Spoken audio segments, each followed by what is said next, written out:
On prélève à l'aide d'une seringue 35 cc d'un liquide stérile, comme de l'eau distillée.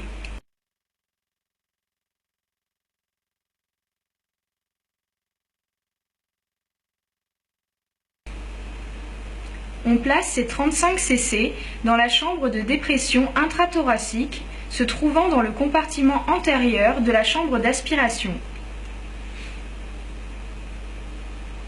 Il faut remplir jusqu'à la ligne rouge.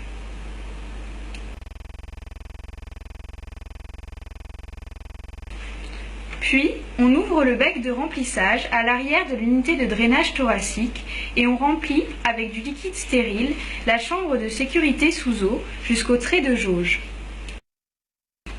Il est important d'accrocher l'unité de drainage car si on la renverse, l'aspiration n'est plus efficace et il faut changer la balisette.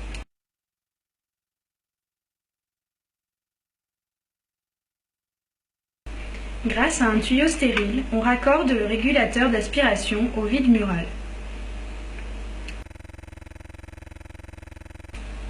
On règle ensuite la source d'aspiration.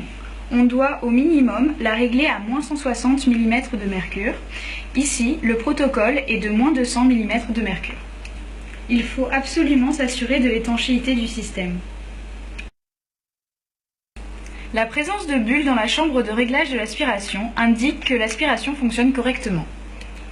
Puis, on tourne doucement le régulateur d'aspiration jusqu'à ce que le fluide atteigne le niveau de vide requis, cela tout en observant les niveaux variés dans la chambre de réglage de l'aspiration.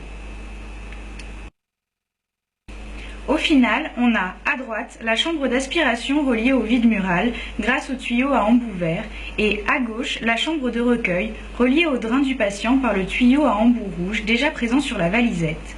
Il est préférable de positionner l'unité en dessous du niveau du patient afin de faciliter le drainage.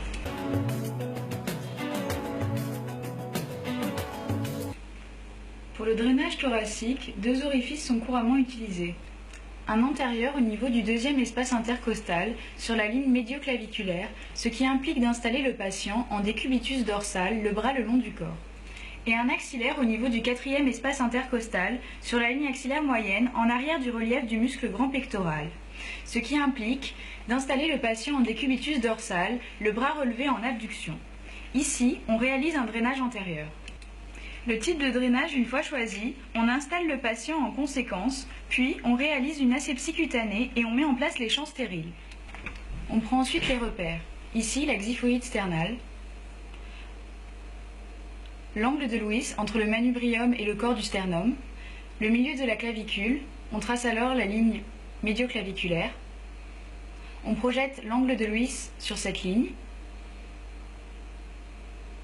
on distingue la première côte, la deuxième côte, le premier espace intercostal, le deuxième espace intercostal et la troisième côte.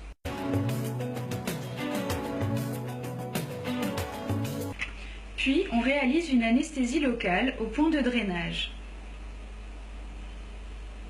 c'est-à-dire entre l'angle de Lewis et la ligne médioclaviculaire. On anesthésie d'abord la peau,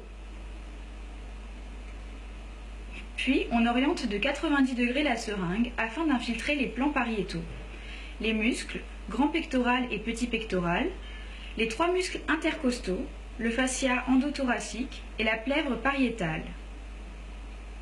À chaque fois, il faut avancer et reculer avec l'aiguille afin de s'assurer que l'on n'a pas lésé un vaisseau.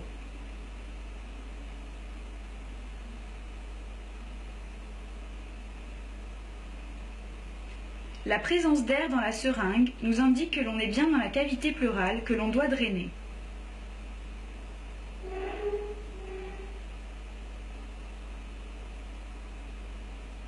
Il est important d'insister sur l'anesthésie locale du fascia endothoracique et de la plèvre pariétale. Pour cela, on retire l'aiguille jusqu'à ce qu'il n'y ait plus d'air dedans. C'est très important. Une anesthésie insuffisante peut entraîner un malaise vagal à cause de la douleur lors du passage de la plèvre. Le drainage doit absolument être indolore.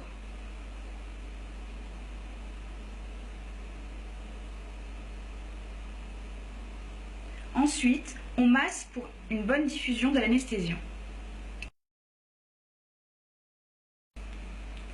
On fait ensuite une incision horizontale au bord supérieur de la côte inférieure.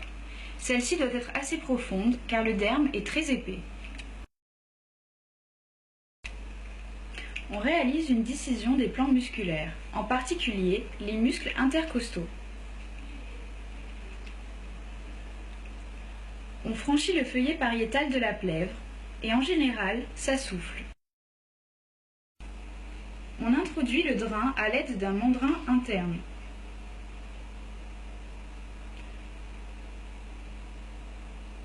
On retire le mandrin tout en insérant le drain.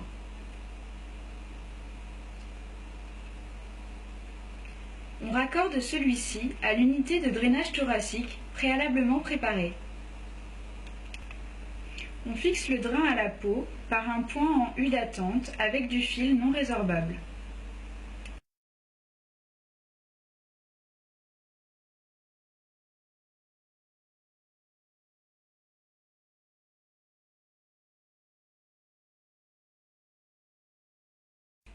On place une compresse que l'on a au préalable découpée pour laisser passer le drain, puis on la recouvre d'une deuxième compresse. Enfin, on réalise un pansement.